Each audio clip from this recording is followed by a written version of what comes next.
ان کے عزم و حوصلے اور موقف کی صداقت کے پیش نظر ہمیں یہ یقین تھا کہ مشکلات کا یہ دور بھی زیادہ طویل نہیں ہوگا اور اللہ تعالیٰ کے فضل و امداد کے ساتھ وہ کابل پر ایک اسلامی نظریاتی حکومت کا پرچم لہرانے میں بہت جلد کامیاب ہو جائیں گے۔ افغانستان کی تقسیم کے عالمی منصوبے کا آغاز۔ 7 روزہ ترجمان اسلام، لاہور، مئی 1991۔ افغان مجاہدین کی خوب میں ڈوبی ہوئی 14 سالہ طویل جدوجہد بالآخر رنگ لائی، جس کے نتیجے میں افغانستان کے عوام آزادی کی نعمت سے سرفراز ہوئے اور وہاں پر ایک آزاد اسلامی عبوری حکومت قائم ہو گئی۔ اس کے ساتھ ہی افغانستان میں اسلامی حکومت کے قیام کے خلاف امریکہ، روس اور دیگر مغربی ممالک کی سازشیں بھی اپنے عروج پر پہنچ گئیں۔ اس کی وجہ یہ ہے کہ افغانستان کی جغرافیائی حیثیت کے پیش نظر دنیا بھر کی غیر مسلم استعماری طاقتیں، خصوصاً امریکہ بہادر، وہاں ایک آزاد اور خالص اسلامی حکومت کے قیام کو کسی صورت بھی برداشت نہیں کر سکتا۔ چنانچہ امریکی سامراج نے اپنی روایتی عیاری کا مظاہرہ کرتے ہوئے افغانستان کو تقسیم کرنے کے عالمی منصوبے پر عمل درآمد کا آغاز کر دیا۔ مغربی ذرائع ابلاغ میں شائع ہونے والی خبروں میں بھی اس بات کی تصدیق ہو رہی تھی کہ افغانستان کی تقسیم کے بین الاقوامی منصوبے، جسے امریکہ کے علاوہ دیگر مغربی ممالک اور روس کی حمایت بھی حاصل ہے، کو اب حتمی شکل دینے کی کوششوں کا آغاز ہو چکا ہے۔ منصوبے کے مطابق اگر افغانستان میں ان کی پسند کی حکومت قائم نہ ہو سکے تو اس کی طاقت کو کمزور اور منتشر کرنے کے لیے اسے شمال اور جنوب کے علاقوں میں تقسیم کر دیا جائے۔ چنانچہ سب سے پہلے تو امریکہ بہادر نے افغانستان کو اپنا دست نگر اور طفیلی ملک بنانے کے لیے ایک 5 نکاتی امن منصوبہ پیش کیا اور عالمی ذرائع ابلاغ سے اس نام نہاد امن منصوبے کا زبردست پروپیگنڈا کیا اور میاں نواز شریف اور حکومت پاکستان کے ذریعے اس منصوبے پر عمل درآمد کے لیے ایڑی چوٹی کا زور لگایا۔ پھر اس مقصد کے لیے اقوام متحدہ کے خصوصی نمائندہ بینن 7 کو پاکستان بھیجا۔ بینن 7 نے افغانستان میں برسر اقتدار نجیب انتظامیہ کے علاوہ پاکستان اور ایران کے حکمرانوں کے ذریعے اپنے نام نہاد امن منصوبے کے لیے جوڑ توڑ شروع کر دی،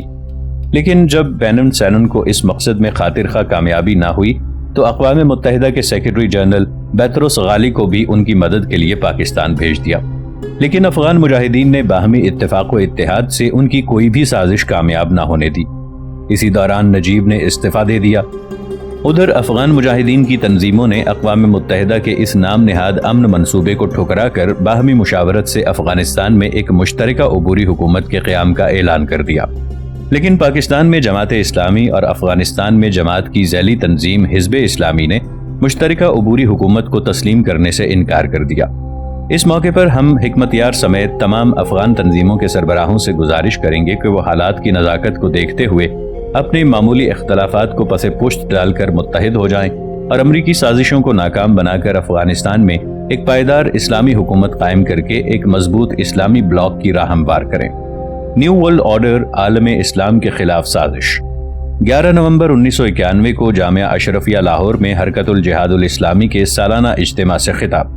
بعد الحمد والصلاة، صدر ذی وقار، قابل صدر احترام دوستوں، بھائیوں اور مجاہد ساتھیوں، میں صرف اجتماع میں شرکت اور آپ حضرات کے ہم نشینوں میں نام لکھوانے کے لیے حاضر ہوا ہوں۔ وقت مختصر ہے، دیگر حضرات علماء کرام بھی تشریف فرما ہیں اور بالخصوص مفتی صاحب دامت برکاتہم تشریف فرما ہیں، اس لیے کسی تمہید کے بغیر صرف 2 مختصر باتیں عرض کروں گا۔ ایک تو اس وقت جہاد افغانستان کس پوزیشن میں ہے، اس کا نقشہ تھوڑا سا سامنے ہونا چاہیے۔ ایک وقت وہ تھا جب افغانستان کے علماء نے جہاد کا آغاز کیا تو دنیا کے دانشور یہ کہتے تھے یہ پاگل لوگ ہیں، روس جیسی سپر پاور چٹان ہے، ان سے سر ٹکرا ٹکرا کر تھک ہار کر بیٹھ جائیں گے۔ لیکن یہ مجاہدین کے خلوص کا نتیجہ ہے کہ آج ماسکو میں روس کا وزیر خارجہ انہی مجاہدین سے پوچھتا ہے کہ پرامن مصالحت اور مفاہمت کی بات ہو سکتی ہے، لیکن ہمیں یہ بتاؤ کہ ہم نجیب کا کیا کریں۔ مذاکرات کے حوالے سے جو رپورٹ آئی ہے اس میں روس کا وزیر خارجہ مجاہدین کے وفد کے لیڈر سے پوچھتا ہے کہ ہمیں راستہ بتاؤ، نجیب کا ہم کیا کریں۔ یہ مجاہدین کی خلوص کی برکات ہیں اور اللہ رب العزت نے ایک بار پھر دنیا میں یہ عملاً دکھایا ہے کہ مسلمان اگر ایمان کی بنیاد پر جہاد کے لیے خلوص دل کے ساتھ میدان عمل میں ہو تو اللہ کی مدد اب بھی مسلمانوں کے ساتھ ہے۔ مشکلات اگرچہ بہت ہیں اور اس وقت مجاہدین کے لیے سب سے بڑی مشکل یہ ہے کہ مجاہدین کی آخری کامیابی کو روکنے کے لیے امریکہ اور روس دونوں اکٹھے ہو گئے ہیں۔ امریکہ اور روس کے مفادات مشترک ہیں۔ امریکہ اور روس اکٹھے ہو کر دونوں نے کچھ باتوں پر اتفاق کیا ہے۔ ناظرین، آگے بڑھنے سے پہلے کامنٹ سیکشن میں ہمیں اپنی آراء سے ضرور آگاہ کیجیے گا کہ آپ کو ہماری یہ سیریز کیسی لگ رہی ہے۔ آئندہ آنے والی اقساط سے باخبر رہنے کے لیے ہمارے چینل کو سبسکرائب کر لیں اور ساتھ موجود بیل آئیکن کو ضرور کلک کر لیں۔ شکریہ۔ آج دنیا میں نیو ورلڈ آرڈر کی بات ہو رہی ہے۔ اس کے حوالے سے بہت کچھ کہا جا رہا ہے، لیکن میں اپنے بھائیوں سے عرض کروں گا کہ اس نیو ورلڈ آرڈر کو ہمیں بھی سمجھنا چاہیے کہ وہ ہے کیا۔ امریکہ اس نیو ورلڈ آرڈر کے نام سے دنیا کے اندر کیا تبدیلی لانا چاہتا ہے؟ پہلی بات تو یہ نوٹ کر لیں کہ یہ نیو ورلڈ آرڈر جو بھی سامنے آیا ہے، اس پر امریکہ اور روس دونوں متفق ہیں۔ امریکہ اور روس دونوں مل کر دنیا میں ایک نئی تبدیلی اور نئی صورتحال پیدا کرنا چاہتے ہیں۔ ان دونوں میں اس پر اتفاق ہے، اور بدقسمتی سے ان دونوں کے علاوہ دوسری بڑی طاقتیں بھی جاپان سمیت ان کے ساتھ متفق ہیں۔ صرف چین تھوڑا سا ہٹا ہوا ہے، پتہ نہیں ہٹا رہتا ہے یا ساتھ چلتا ہے، لیکن تمام طاقتیں جو بڑی کہلاتی ہیں وہ اس نیو ورلڈ آرڈر پر متفق ہیں۔ نیو ورلڈ آرڈر ہے کیا؟ ہمارے سمجھنے کی اس میں دو باتیں ہیں۔ پہلی بات تو یہ ہے کہ افغانستان پر مجاہدین کی حکومت، جس کو وہ بنیاد پرست کہتے ہیں، قائم نہ ہو۔ اس کا پہلا نقطہ ہے۔ دوسرا نقطہ یہ ہے کہ مشرق وسطی میں عرب ممالک پر اسرائیل کی بالادستی فوجی اور سیاسی دونوں اعتبار سے قائم کروائی جائے، جسے عربوں کو بٹھا کر ان سے تسلیم کروایا جائے۔ اسرائیل کی بالادستی اس طریقے سے قائم کر دی جائے کہ کوئی عرب ممالک اسرائیل کے سامنے سر نہ اٹھا سکیں۔ اسی نیو ورلڈ آرڈر کی جو تیسری بنیاد ہے وہ یہ ہے کہ عالم اسلام میں اس وقت جو دینی بیداری کی تحریکات ہیں، جن کو وہ بنیاد پرست تحریکات کہتے ہیں، جو پاکستان میں بھی ہے، جو انڈونیشیا میں بھی ہے، ملائیشیا میں بھی ہے، افغانستان میں بھی ہے، الجزائر میں بھی ہے، ترکی میں بھی ہے، جو خالص اسلام کی بنیاد پر، قرآن و سنت کی حکمرانی کی بنیاد پر، کسی آمیزش کے بغیر قرآن و سنت کے خالص نظام کو اپنے ممالک پر رائج کرنا چاہتے ہیں، وہ تحریکات اب بھی موجود ہیں۔ کہیں طاقتور ہیں اور کہیں کمزور ہیں، اور کہیں درمیانی کیفیت کی ہیں۔ بنیاد پرستی کی تحریکات، دینی بیداری کی تحریکات، یہ امریکہ، روس، برطانیہ، فرانس، جاپان اور جرمنی سارے متفق ہو چکے ہیں کہ ان تحریکات کو ہر قیمت پر دبانا ہے۔ ان تحریکات میں سے کسی کو اس پوزیشن پر نہیں آنے دینا کہ وہ کسی ملک میں اقتدار حاصل کرنے کے بعد اپنے نظام کو نافذ کر سکیں، اور نظام کو نافذ کرنے کے بعد دنیا کے سامنے اسلامی نظام کو صحیح نمونے پر پیش کر سکیں، کیونکہ یہ طے ہے کہ آج دنیائے انسانیت جن مشکلات سے دوچار ہے، میرا ایمان اور عقیدہ ہے اگر دنیا کے کسی حصے میں ایک حصے کی حکومت بھی اسلام کے نظام کو صحیح طور پر نافذ کر کے اس کا نمونہ دنیا کے سامنے پیش کر دے تو دنیا پیاسی ہے، دنیا ترس رہی ہے کسی اچھے نظام کو۔ اس نظام کا مقابلہ کرنا پھر کسی کے بس میں نہیں ہوگا، اور یہ بات وہ بھی سمجھتے ہیں کہ اگر اسلام صحیح معنوں میں نافذ ہوا تو ایک نمونہ آئے گا، ایک مثال سامنے آئے گی، اور پھر یہ جتنے جھوٹے نظام ہیں ان کے لیے راستہ چھوڑے بغیر کوئی چارہ کار نہیں ہوگا، کیونکہ روشنی جب آتی ہے تو تاریکی کے لیے بھاگنے کے سوا کوئی راستہ باقی نہیں رہ جاتا۔ تو یہ تیسرا نقطہ ہے ان کا کہ دنیائے اسلام میں بنیاد پرستی کی تحریکات کو کچل دیا جائے۔ چوتھی بات، نیو ورلڈ آرڈر کے تحت امریکہ اور اس کے حواریوں میں اب روس بھی شامل ہے۔ یہ چاہتے ہیں کہ دنیائے اسلام کا کوئی ملک بھی فوجی لحاظ سے اس قدر طاقتور نہ ہو کہ وہ کسی غیر مسلم ملک بالخصوص اسرائیل کے لیے خطرہ بن سکے۔ آج ہماری ایٹمی تنصیبات کا مسئلہ ہے، لیبیا کے ایٹمی مسائل ہیں، عراق کے ایٹمی تنصیبات کا مسئلہ ہے۔ جہاں کہیں انہیں تھوڑی سی سنگن ملتی ہے، وہ مسلم ممالک ایٹمی توانائی کی طرف بڑھ رہے ہیں تو وہ وہاں فوراً پہنچتے ہیں اور قوت کو تباہ کرنے کے لیے تانے بانے بنے جاتے ہیں۔ آج پاکستان اس قدر خطرات میں ہے کہ وہ ابھی باتوں سے کام نکالنے کی کوشش کر رہے ہیں۔ اگر باتوں سے ہم رام نہ ہوئے تو خدا نہ خواستہ اس ملک کو بھی وہ اپنے حملوں کی زد میں لا سکتے ہیں، لیکن یہ برداشت کبھی نہیں کریں گے کہ پاکستان یا کوئی اسلامی ملک فوجی اور دفاعی لحاظ سے خود کفیل ہو۔ آج دیکھیے، اتنی بڑی بات کہ آپ ایٹمی تنصیبات ختم کر دیں، آپ کا ایٹمی دفاع ہم کریں گے، جیسا کہ عربوں کا دفاع کر رہے ہیں، اسی طرح ہمارا بھی دفاع کریں گے۔ جیسا کہ عربوں کو بے بس کر دیا ہے، عرب ممالک بے بس ہیں، لاچار ہیں، مجبور ہیں کہ امریکہ کی فوجیں قبول کریں۔ اس کے سوا کوئی راستہ نہیں ان کے لیے کہ امریکہ کی فوجیں قبول کریں اور اپنے آپ کو ان کے حوالے کر دیں۔ آج پاکستان کے لیے بھی یہی تجویز لے کر آیا ہے امریکی کمانڈر ان چیف کہ جناب آپ فوجی قوت کم کریں اور ایٹمی تنصیبات ختم کر دیں اور فوج کو 1 لاکھ پر لے آئیں۔ آپ کو 1 لاکھ فوج سے زائد کی ضرورت نہیں ہے، باقی آپ کا دفاع ہم کریں گے۔ آپ کو ضرورت پیش آئی تو ہماری فوج آئے گی، ہمارا اسلحہ آئے گا، ہم دفاع کریں گے۔ چوتھا نقطہ آپ سے عرض کر رہا ہوں کہ یہ پالیسی طے شدہ ہے کہ دنیائے اسلام کا کوئی ملک فوجی اعتبار سے خود کفیل نہ ہو سکے، اتنا طاقتور نہ ہو کہ آپ کے لیے خطرہ بن سکے۔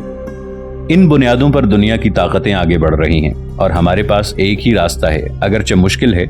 اور میں ایک بات عرض کرتا ہوں کہ میں تاریخ کے ایک طالب علم کی حیثیت سے آپ کو اس سٹیج پر محسوس کر رہا ہوں جس سٹیج پر ہم 1857 کی ناکامیوں کے بعد تھے۔ ہمیں اپنی دین اور قوت کو مضبوط کرنا ہے، اپنے آپ کو نظریاتی لحاظ سے مضبوط کرنا ہے اور جذبہ جہاد کو مسلمانوں کے دلوں میں اجاگر کرنا ہے۔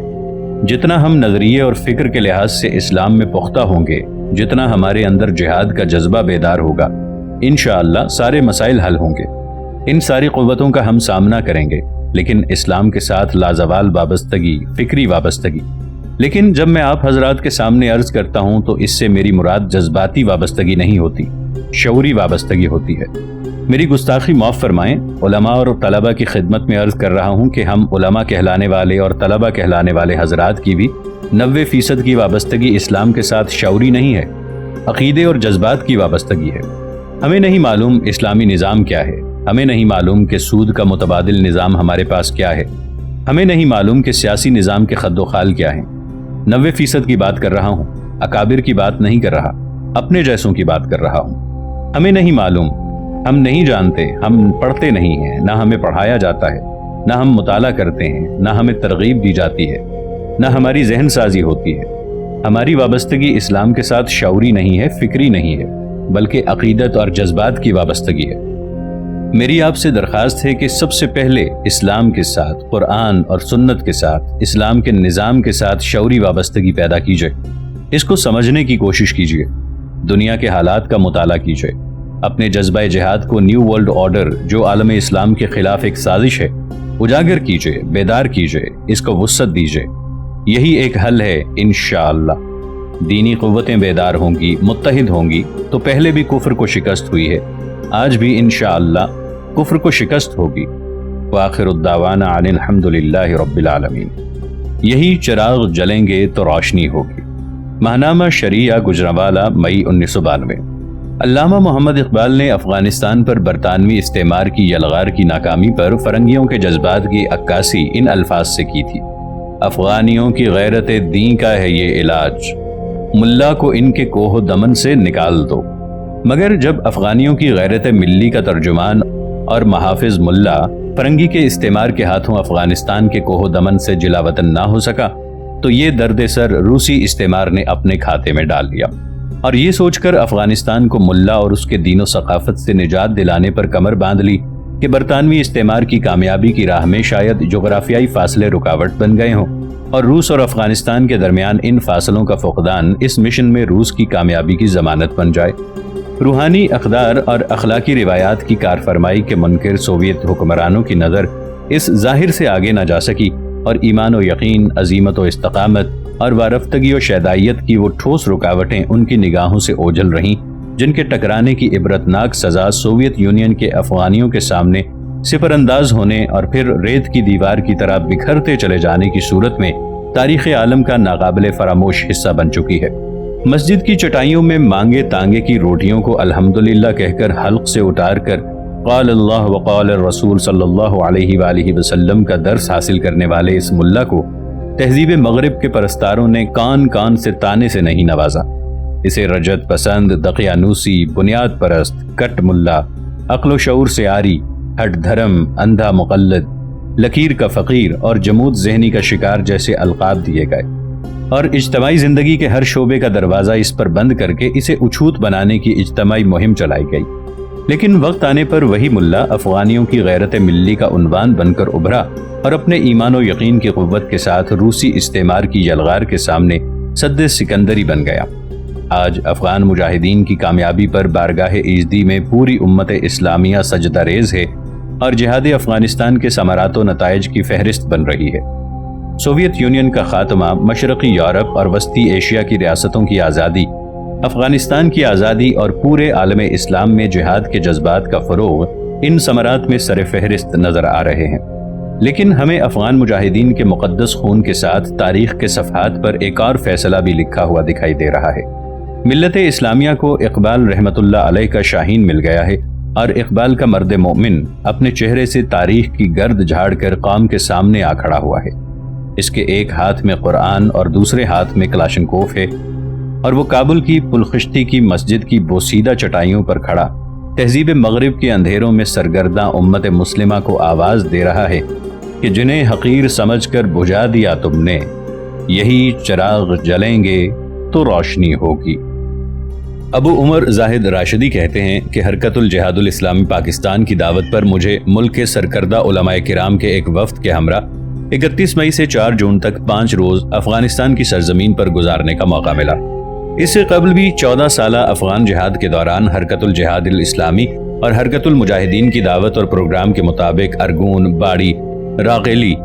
یاور اور خوست کے دیگر محاذوں پر کئی بار گیا ہوں، لیکن جہاد افغانستان کی کامیابی اور مجاہدین کی باقاعدہ حکومت کے قیام کے بعد یہ میرا پہلا دورہ افغانستان تھا۔ حرکت الجہاد الاسلامی پاکستان کے غیور نوجوانوں کی تنظیم ہے جس میں زیادہ تر دینی مدارس کے طلباء اور نوجوان علماء شامل ہیں۔ اس کے بانی فیصل آباد کے ایک پرجوش نوجوان مولانا ارشاد احمد شہید رحمۃ اللہ علیہ تھے، جنہوں نے جہاد افغانستان کا آغاز کرتے ہی پاکستان کے علماء اور دینی مدارس کے طلباء میں یہ مہم شروع کر دی کہ ہمیں اپنے افغان بھائیوں کی مدد کے لیے ان کے ساتھ عملاً شریک جہاد ہونا چاہیے۔ یہ اس نوجوان کے خلوص کی برکت تھی کہ وہ بہت جلد نوجوان علماء اور طلباء کو اس مقصد کی طرف توجہ دلانے میں کامیاب ہو گیا اور حرکت الجہاد الاسلامی کے نام سے ایک باقاعدہ تنظیم وجود میں آ گئی۔ اس تنظیم نے ارغون، خوست، جلال آباد اور دیگر محاذوں پر افغان مجاہدین کے شانہ بشانہ جہاد میں حصہ لیا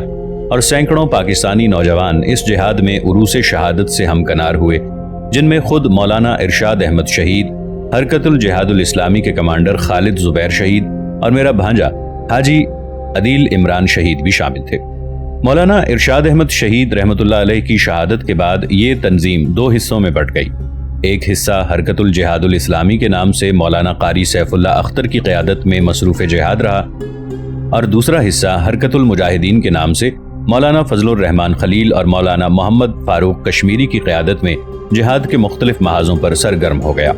ان تنظیموں کا جہاد افغانستان میں بلا شبہ بہت بڑا حصہ ہے اور میں اس بات کا عینی شاہد ہوں کہ جنگ میں اگلے مورچوں اور مشکل مقامات پر یہ پاکستانی علماء اور طلباء رہتے تھے اور افغان کمانڈر مشکل مورچے ان کے حوالے کر کے مطمئن ہو جایا کرتے تھے کہ اب ان مورچوں پر کسی مزید توجہ کی ضرورت نہیں رہی۔ ایک محتاط اندازے کے مطابق جہاد افغانستان کے مختلف محاذوں پر ان تنظیموں کے ذریعے شریک جہاد ہونے والے پاکستانی علماء، طلباء اور نوجوانوں کی تعداد 20,000 سے متجاوز ہے، جن میں سینکڑوں شہداء اور ہزاروں مجروحین بھی شامل ہیں۔ یہ عجیب اتفاق ہے کہ جہاد افغانستان کے دوران پہلی بار ارگون کے محاذ پر جانے کا موقع بھی حرکت الجہاد الاسلامی کے ذریعے ملا اور مجاہدین کی کامیابی کے بعد آزاد افغانستان کا پہلا سفر بھی حرکت الجہاد الاسلامی کی دعوت و اہتمام کے ساتھ ہوا، جس کے امیر اس وقت حیدرآباد سندھ کے نوجوان عالم مولانا سعادت اللہ خان اور ناظم عمومی مولانا عبدالحمید عباسی ہیں اور دونوں حضرات اس سفر میں ہمارے ہمراہ تھے۔ افغانستان جانے والے پاکستانی علماء کے وفد میں 60 سے زیادہ علماء شامل تھے، جن میں مولانا سید انور حسین نفیس رقم، مولانا فدا الرحمان درخواستی، مولانا قاضی عبدالکریم افکلاچی، علامہ ڈاکٹر خالد محمود، مولانا نور محمد افوانہ، مولانا قاضی عصمت اللہ، مولانا قاضی محمد یونس انور، مولانا سجاد بخاری، مولانا حمید الرحمان عباسی، مولانا فیض احمد، مولانا عبدالحمید، مولانا محمد عالم، مولانا قاضی عطا اللہ، مولانا محمد یعقوب ربانی، مولانا عبدالحمید قریشی، مولانا محمد انور، مفتی فخر الدین عثمانی، مفتی شیر محمد الوی، مولانا مفتی محمد عیسیٰ خان، مولانا شاہ محمد، مولانا لطیف الرحمان، مولانا وکیل احمد شیروانی، مولانا محمد یوسف، مولانا ارشد حسین ثاقب، مولانا ارشد حسن ثاقب، حاجی امیر نواز خان ایڈوکیٹ، مولانا میاں عبد الرحمان اور حاجی غلام علی بطور خاص قابل ذکر ہیں۔ 31 مئی اتوار کو ہم تقریباً 1 بجے تورخم سے سرحد عبور کر کے افغانستان میں داخل ہوئے۔ ویزے کی پابندی نہ ہونے کی وجہ سے کسی قسم کی کاغذی کارروائی کا سامنا نہ کرنا پڑا۔ البتہ حرکت الجہاد الاسلامی کے امیر مولانا سعادت اللہ خان نے متعلقہ حکام سے ملاقات کر کے انہیں آگاہ کیا کہ پاکستانی علماء کا وفد کابل جا رہا ہے اور وفد کے ارکان کی فہرست بھی انہیں فراہم کر دی۔ تورخم کی سرحد پر اپنے وطن واپس جانے والے افغان مہاجرین کی گہما گہمی تھی، جو اپنی ہجرت اور جہاد میں کامیابی پر شاداں و خرما واپس لوٹ رہے تھے۔ متعلقہ حکام سے معلوم ہوا کہ اس راستے سے روزانہ اوسطاً 400 خاندان واپس جا رہے ہیں، لیکن مہاجرین نے شکایت کی کہ مغرب کے وقت واپسی کا راستہ بند کر دیا جاتا ہے، جس کی وجہ سے اس کے بعد وہاں پہنچنے والے 20 خاندانوں کو روزانہ رات سرحد پر گزارنا پڑتی ہے، جو خاصی پریشان کن بات ہے۔